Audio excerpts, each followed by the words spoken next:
ચાલુ જ નહીં કર્યું. જુઓ મિત્રો, અહીંયા એક બેન આવ્યા છે મહેમાન તરીકે ફરવા માટે, અને એ બેન અહીંયા ફર્યા છે અને જોવે છે છોડ બધાય, તો એમને તાંદરદાની ભાજી ગમી ગઈ અને એ કહે છે કે મારે ભાજી લઈ જવી છે.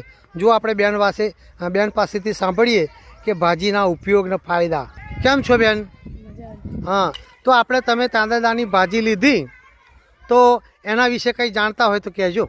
તાંદરદાની ભાજી ખાવા માટે ઘણી બધી ઉપયોગમાં આવે છે. એનાથી બ્લડનો સુધારો થાય છે. ડૉક્ટર પણ બી સલાહ આપે છે કે ભાજીના ઉપયોગ ઘણા બધા હોય છે. જે બ્લડ આપણું જાડું હોય છે એનાથી પાતળું પણ બી થઈ શકે છે. એ ભાજી આપણા શરીરના કારણે બહુ સારી છે.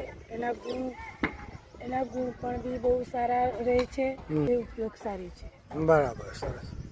Thank you. ચાલો, આ બધાને જાણ થાય એટલા માટે આપણે ગામડામાં તો ભાજી મળી રહે, પણ સિટી અંદર ના મળે. હવે તો સિટીમાં પણ ભાઈ ગામમાંથી ભાજી સપ્લાય થાય છે અને ત્યાં પણ વેચાય છે. આવજો મિત્રો, ખાતા રહેજો.